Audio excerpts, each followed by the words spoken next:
আমাদেরকে সবচেয়ে ভালোবাসেন আমাদের রব আল্লাহ। সত্যিকারের ভালোবাসার ডেফিনেশনটা হচ্ছে যে আপনি নিঃস্বার্থভাবে কাউকে ভালোবাসেন।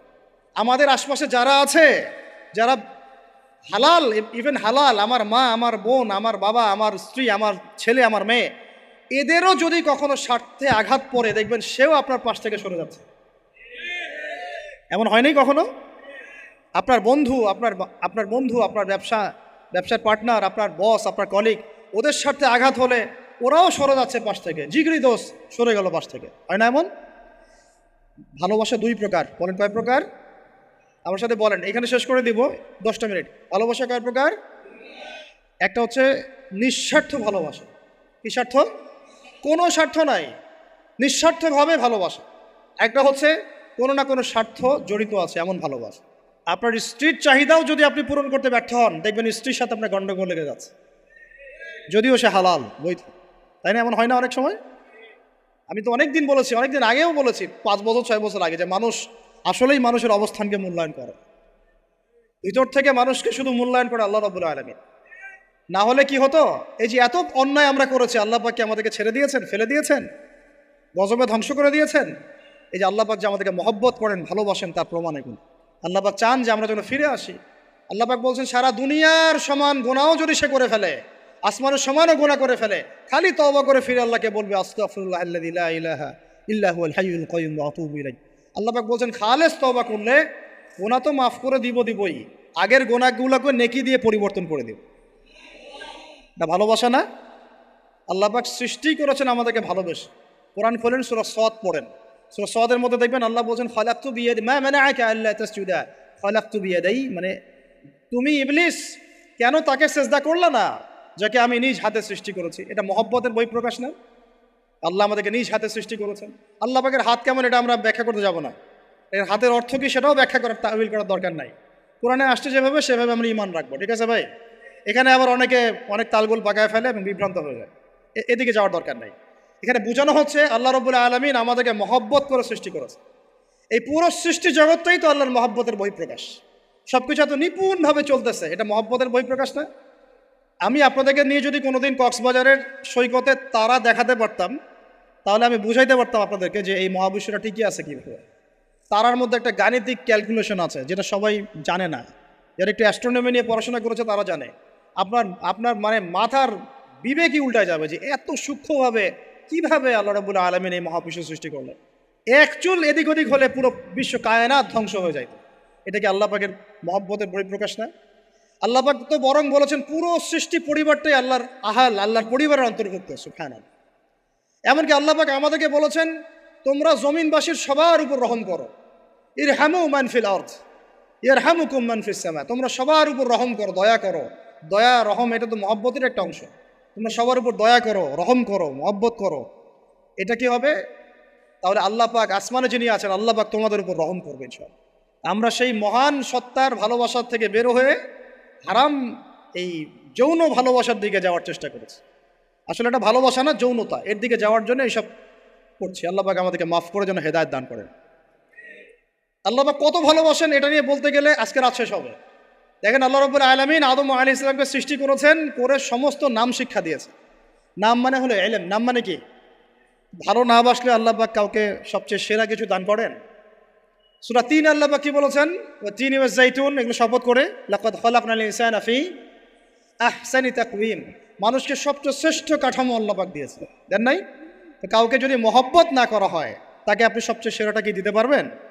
আল্লাহ পাক আমাদেরকে মহব্বত করেন, ভালোবাসেন, এবং আল্লাহ চান আমরাও যেন তাকে মহব্বত করি, তাকে ভালোবাসি। এবং আমরা যদি কাউকে ভালোবাসি, আল্লাহর জন্য ভালোবাসবো। কাউকে ঘৃণা করি, আল্লাহর জন্য ঘৃণা করব। মহব্বতও আল্লাহর জন্যে, ঘৃণাও কার জন্যে? আল্লাহর জন্য। আল্লাহ পাক সমস্ত ইলম শিক্ষা দিলেন, এটা কি ভালোবাসার বহিঃপ্রকাশ না? নূহ আলাইহিস সালামের কওম দীর্ঘদিন আল্লাহর কথা শোনে না, আল্লাহ পাক সবর করলেন, ধৈর্য ধরলেন, গজব দিলেন না, শেষ পর্যায়ে গিয়ে আযাব দিয়েছেন। এই যে আল্লাহ পাক সুযোগ দেন, সময় দেন, এটাকে আল্লাহ পাকের ভালোবাসা, দয়া না? এরকম প্রত্যেকটা কওমের ক্ষেত্রে হয়েছে। আমি তো ফিল করলাম এই ভালোবাসা নিয়ে ঘাটাঘাটি করতে গিয়ে, যে আসলে আল্লাহ পাক যে আমাদেরকে সবচেয়ে বেশি মহব্বত করেন, তার সবচেয়ে বড় নিদর্শন কি জানেন? আমাদের কাছে আল্লাহ রাব্বুল আলামিন আল কোরআনের মতো কিতাব নাজিল করেছেন, আর আমাদেরকে আল্লাহ পাক নবী মুহাম্মদ সাল্লাল্লাহু আলাইহি ওয়াসাল্লামের উম্মত বানাইছে। আল্লাহ পাক যে নবী মুহাম্মদ সাল্লাল্লাহু আলাইহি ওয়াসাল্লামকে এই দুনিয়াতে পাঠিয়েছেন না, এটাই সবচেয়ে বড় মহব্বত, সবচেয়ে বড় রহমত। কারণ তার সুন্নতে এমন কিছু নাই যেটা আপনি খুঁজে পাবেন না। আর তিনি আমাদেরকে যে মহব্বত করতেন, মুহাম্মদ সাল্লাল্লাহু আলাইহি ওয়াসাল্লাম আমাদেরকে যে মহব্বত করতেন, তিনি আমাদেরকে বলতেন যে আমরা তার ভাই। আমরা তার কি ভাই? মানে কি মায়ের পেটের ভাই? এটা বোঝানো হয় নাই। একটা হাদিসে তিনি বলেছেন আমি তো পিতৃতুল্য। তার মানে কি সত্যি সত্যি বাবা সন্তানের সম্পর্ক? রুহানি পিতা। তিনি কি ইমাম নন? তিনি ইমাম, তিনি নেতা, তিনি আমাদের শিক্ষক, তিনি নবী। তো তিনি আমাদেরকে যে মহব্বত করতেন, তিনি একদিন বলছিলেন নবী সাহাবীদের সামনে, কাশ আমি যদি আমার ভাইদেরকে দেখতে পেতাম।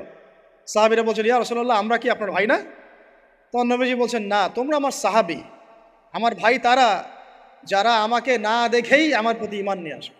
প্রত্যেক নবীকে আল্লাহ পাক একটা দোয়া করার চান্স দিয়েছে। কয়টা ভাই? এমন একটা দোয়া যেটা করলে আল্লাহ পাক কবুল করবেনই করবেন। করলে আল্লাহ পাক কি করবেন? অবশ্যই কবুল করবেন। নবী সাল্লাল্লাহু আলাইহি ওয়াসাল্লাম বলছেন যে সমস্ত নবী এই দোয়াটা পৃথিবীতে করে ফেলেছে। আমি এই দোয়াটাকে মুলতবি রেখেছি যে কাল কিয়ামতের মাঠে আমি আমার উম্মতের জন্য সুপারিশ করবো ইনশাআল্লাহ। এবং নবী সাল্লাল্লাহু আলাইহি ওয়াসাল্লামের সুপারিশে বহু কবিরা গুনাহগার মুসলমান যারা জাহান্নামের ফয়সালা হয়ে গেছে, তাদেরকে আল্লাহ পাক কিছুটা শাস্তি ভোগ করালে হলেও আবার জান্নাতে নিয়ে আসবে। তিনি আমাদেরকে মহব্বত করেন না? করতেন না?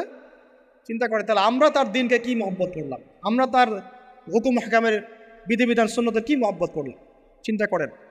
একটা হাদিসে নবীজি স্পষ্ট করে বলছেন এটা আমাদের জন্য একটা কষ্টি পাথর। এটা একটা কি কষ্টি পাথর। তিনি বলছেন, লা ইউমিনু আহাদুকুম, তোমাদের মধ্যে কেউ মুমিন হইতে পারবে না। কি হইতে পারবে না? মানে প্রকৃত মুমিন হইতেই পারবে না তোমরা। এ আমার উম্মত, তোমাদের মধ্যে কেউ প্রকৃত মুমিন হইতেই পারবে না যতক্ষণ না হাত্তা আকুনা আহাব্বা ইলাইহি মিন ওয়ালিদিহি ওয়ালাদিহি ওয়ান নাসি আজমাইন, যতক্ষণ না আমি মুহাম্মদ সাল্লাল্লাহু আলাইহি ওয়াসাল্লাম তোমাদের কাছে নিজের কি সন্তান, নিজের বাবা মা এবং সমস্ত মানব জাতির থেকে বেশি প্রিয় না হচ্ছে। আর এটা আবার বলি, নবীজি বলছেন কেউ ততক্ষণ পর্যন্ত প্রকৃত মুমিন হতে পারবে না যতক্ষণ না আমি মুহাম্মদ সাল্লাল্লাহু আলাইহি ওয়াসাল্লাম তার কাছে তার সন্তান, তার পিতা, এমনকি সমস্ত মানব জাতি থেকে বেশি প্রিয় না হচ্ছে। আর আমরা যারা আগামীকালকে এইটার প্রিপারেশন নিয়েছি, আসলে কি আমাদের কাছে নবী প্রিয় বেশি না আমাদের দুনিয়ার স্বার্থ বেশি প্রিয়? যারা এগুলো করবে তাদের কাছে কি সত্যিই নবী প্রিয়? তাহলে তারা করতে পারতো না। যদি নবী আমাদের কাছে সবচেয়ে বেশি প্রিয় না হয়, আমরা মুমিন হতে পারছি না।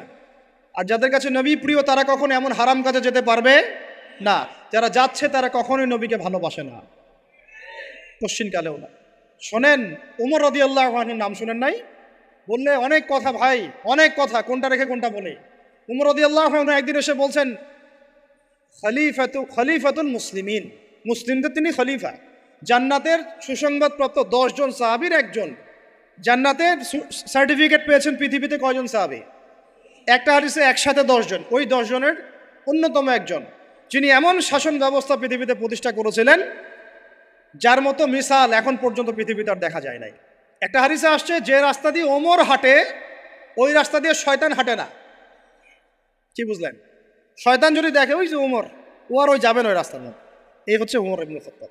আমার পরে কোনো নবী নাই। নবীজি বলছেন আমার পরে কোনো নবী নাই, লা নবিয়্যা বা'দি, আমার পরে কোনো নবী নাই। যদি হতো তাহলে ওমর হতো, যদি হতো তাহলে ওমর হতো। অন্য একটা হাদিসে আসছে আমার পরে কোনো নবী নাই, তবে তুমি আমার, এটা অন্য সাহাবী সম্পর্কে, আলী ইবনে আবি তালিব সম্পর্কে, তুমি আমার জীবনে তেমন মূসার জীবনে হারুন ছিল যেমন। এটা হচ্ছে আলী ইবনে আবি তালিব। তো এখানে কথা হচ্ছে উমর রাদিয়াল্লাহু আনহুর মতো মানুষ নবীর কাছে এসে বলছেন সাল্লাল্লাহু আলাইহি ওয়াসাল্লাম, ইয়া রাসূলুল্লাহ ওয়াল্লাহি লা উহিব্বুক, আল্লাহর কসম করে বলছি আমি আপনাকে অনেক মহব্বত করি, ইল্লা মিন নাফসি, আমার নফসের চেয়ে বেশি না। মানে আমি আমার জানের চাইতে আপনাকে বেশি মহব্বত করি না। কথা কি বুঝতে পারতেন কি? মানে আমি আপনাকে অনেক মহব্বত করি ইয়া রাসূলুল্লাহ, সব কিছু থেকে বেশি মহব্বত করি, কিন্তু আমার নিজের জানের চেয়ে বেশি না। নবী সাল্লাল্লাহু আলাইহি ওয়াসাল্লাম বলছেন, লা ইয়া ওমর, এখনো মুমিন হওনি ওমর। কাকে বলছেন? কাকে বলছেন? জান্নাতের সার্টিফিকেট প্রাপ্ত একজন মানুষকে। লা ইয়া ওমর, এখনো হওনি। তখন নবী সাল্লাল্লাহু আলাইহি ওয়াসাল্লামকে তিনি একটু পরে আবার বলছেন, ইয়া রাসূলুল্লাহ ওয়াল্লাহি আলান, এখন লা হাব্বা ইলাইয়া মিন কুল্লি শাই হাত্তা মিন নাফসি, এখন থেকে আপনি আমার কাছে সবচেয়ে বেশি প্রিয় সব কিছু থেকে, এমনকি আমার নফসের থেকেও বেশি প্রিয়। তখন নবীজি বলছেন আলান ইয়া ওমর, এখন ওমর, এখন তুমি মুমিন হলে। তাহলে যারা আমরা নবীর সুন্নতের খেলাফ এইসব অপসংস্কৃতি, নোংরামি, জেনা, ব্যভিচার, কনসার্ট, নাটক, সিনেমা, পরকিয়া, এইসব তথাকথিত ভালোবাসা দিবস, এই জেনা দিবসগুলো পালন করছি, আমরা কি আসলেই নবীকে ভালোবাসি? আমরা কি সত্যি আল্লাহকে ভালোবাসি? আল্লাহ পাক আমাদেরকে বোঝার তৌফিক দান করেন, জাহিলিয়াত থেকে ফিরে আসার তৌফিক দান করেন। এরকম প্রচুর ঘটনা। ভালোবাসা তো এগুলোর নাম। ভালোবাসা কাকে বলে জানেন? সাহাবীরা বাসায় যেতেন, আবার দৌড় দিয়ে আসতেন নবী সাল্লাল্লাহু আলাইহি ওয়াসাল্লামের চেহারাটা একটু দেখার জন্য। এটা নাম ভালোবাসা। আপনারা যদি উমরা করতে যান, হজ করতে যান, দেখবেন বারবার আপনার নবীর রওজায় গিয়ে সালাম দিতে মন চাইবে, যে আরেকবার দেখা করে আসি, আরেকটু দেখা করে আসি, আরেকবার সালাম দিয়ে আসি। ভালোবাসা কোনো স্বার্থ আছে এখানে?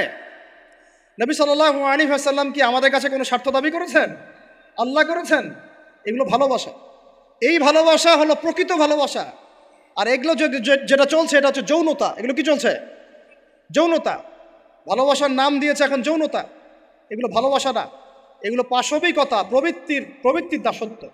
প্রবৃত্তি মানে মন যা চায় তাই করতে যাচ্ছে। আপনার মন চাইছে একটা মেয়ের সাথে রাত কাটাবেন, এটাকে আপনি ভালোবাসা নাম দিলেন, কিন্তু এটা হচ্ছে ভালোবাসা না, এটা কি প্রবৃত্তি, পশুত্ব, দাসত্ব, পশুত্বের দাসত্ব করছে। আল্লাহ পাক আমাদেরকে কথাগুলো বোঝার তৌফিক দান করুন। এরকম সাহাবীরা কত ত্যাগ করেছেন। তালহা রাদিয়াল্লাহু আনহুর নাম শোনেন না অনেকেই। নবী সাল্লাল্লাহু আলাইহি ওয়াসাল্লাম উহুদ যুদ্ধের দিন সংকটময় একটা অবস্থায় ছিলেন। তালহা রাদিয়াল্লাহু আনহু একা নবী সাল্লাল্লাহু আলাইহি ওয়াসাল্লামকে ঢাল হিসেবে পিঠ পেতে দিয়ে আসেন, উনার দিকে কোনো তীর যেন আসতে না পারে। শেষে দেখা গেল তার গায়ের মধ্যে 40 থেকে 50টা তরোয়ারের আঘাত আছে, তীরের খোঁচা আছে, বর্ষার খোঁচা আছে। এই অবস্থায় তিনি নবীকে কাঁধের মধ্যে নিয়ে উহুদ পাহাড়ে উঠেছেন নবীকে সেভ করার জন্য। ভালোবাসা। এটা কি? কোন স্বার্থে? কিসের স্বার্থে? দুনিয়ার স্বার্থে? জান্নাতের স্বার্থে।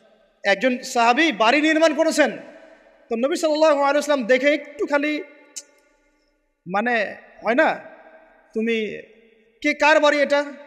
বললেন আচ্ছা অমুক সাহাবীর বাড়ি। নবীজি একটু ভ্রু কুঞ্চিত করলেন, পছন্দ করলেন না, কিছু মুখে বলেন নাই, মুখে কিছু বলেন নাই, খালি একটু অসন্তুষ্ট হয়েছেন, এক্সপ্রেশন দেখতে বোঝা যাচ্ছে। তখন ওই সাহাবীকে জানানো হলো, তোমার বাসার সামন দিয়ে তো আল্লাহ নবী সেদিন হেঁটে গেলেন, তারপরে আমার বাসা দেখে, তোমার বাসা দেখে আল্লাহ নবী সাল্লাল্লাহু আলাইহি ওয়াসাল্লাম একটু অসন্তুষ্টি প্রকাশ করেছিলেন, মুখে কিছু বলেন নাই, এক্সপ্রেশন ছিল একটু অসন্তুষ্টিমূলক। 3 দিনের মধ্যে সেই বাড়ি ভেঙে গুড়িয়ে দিয়েছে। যেই বাসা দেখে আল্লাহ নবী সন্তুষ্ট হন না, আমি বাসা রাখবই না। ভালোবাসা কিসের জন্যে? কার জন্যে? কার স্বার্থে বলেন? আল্লাহর জন্যে, জান্নাতের জন্য, আল্লাহর স্বার্থে, আল্লাহর জন্যে। কতগুলো বলে শেষ করবো আপনাদেরকে। সাদ বিন আবি ওয়াক্কাস রাদিয়াল্লাহু আনহু উহুদ যুদ্ধের দিন এইরকম করে তীর নিক্ষেপ করছেন। আল্লাহ নবী বলছেন, ইয়া সাদ, হে সাদ, তীর ছোড়ো, তোমার জন্য আমার পিতামাতা কুরবান হোক। আশপাশে 9 জন ছিল, তার মধ্যে একজন করে শহীদ হতে শেষে 2 জন বেঁচে থাকলো, সাদ বিন আবি ওয়াক্কাস, তালহা বিন উবাইদুল্লাহ রাদিয়াল্লাহু আনহু। এগুলো তারা কেন করেছেন? ভালোবাসার জন্যে। ভালোবাসা এগুলোর নাম। কতগুলো বললে শেষ করবো আপনাদেরকে বলেন। নবী সাল্লাল্লাহু আলাইহি ওয়াসাল্লামের কাছে একজন সাহাবী আসেন ইসলাম কবুল করতে এসে হাতের মধ্যে কিছু বালা, আংটি থাকে না, এগুলো ছিল, এগুলো খুলে ফেলে দিয়েছেন নবী সাল্লাল্লাহু আলাইহি ওয়াসাল্লাম, খুলে ফেলে দিয়েছেন। তো একটা খুব দামি সোনার আংটি ছিল, ফেলে দেওয়ার পরে অনেকে বলছে, তুমি তো এখন মুসলিম হয়েছো, ইসলাম কবুল করেছো, তো আচ্ছা ঠিক আছে, ওইটা না হয় নবীজি পড়তে নিষেধ করেছেন, তুমি ওইটা নিয়ে বিক্রি করে দাও, বিক্রি করে না হয় ওই টাকা দিয়ে অন্য কিছু করো। তুমি বলছেন, কখনো না, আমার হাত থেকে আল্লাহ নবী খুলে একটা জিনিস ফেলে দিয়েছেন, আমি সেটা আবার নিতে যাবো? কিসের জন্য এগুলা? এটা ভালোবাসা, মহব্বত। আল্লাহ পাক এটাই কোরআনে বলছেন, কুল, আপনি হে নবী আপনি বলে দিন, ইন কুনতুম তুহিব্বুন আল্লাহ, তোমরা যদি আল্লাহকে মহব্বত করেই থাকো, আল্লাহকে সত্যিকার অর্থে ভালোবেসেই থাকো, ভালোবাসার দাবি করেই থাকো, ফাত্তাবিউনি, তাহলে নবীর আনুগত্য করো, ইউহিব্বুকুমুল্লাহ, তখন আল্লাহ তোমাদেরকে ভালোবাসবে, ওয়া ইয়াগফির লাকুম যুনুবাকুম, তোমাদের সব গুনাহ আল্লাহ মাফ করে দিবেন, আল্লাহু গফুরুর রহিম। এই হলো ভালোবাসা। ভালোবাসা মানে কি? ভালোবাসা মানে হচ্ছে আস-সামউ ওয়াত তাআ, আমি নবী এবং আল্লাহ এবং তার রাসূলের কথা শুনবো এবং আনুগত্য করব, শুনবো, এবং এর নাম ভালোবাসা। শুনবো, আনুগত্য করবো, তাহলে আমরা কি শুনবো, কি আনুগত্য করব? আমাদেরকে প্রথমে কোরআন পড়তে হবে, কোরআনের অনুবাদ জানতে হবে, কোরআন অনুযায়ী জীবন করতে হবে, 5 ওয়াক্ত নামাজ পড়বো ইনশাল্লাহ, হালাল খাবো, যাকাত দিব, রমজানের সম রাখবো, নবীর সুন্নাহ অনুযায়ী জীবনযাপন করব, এবং সুন্নাহ বিরোধী, কোরআন বিরোধী, ইসলাম বিরোধী কোনো কাজে আমি লিপ্ত হব না। এই তো ভালোবাসা।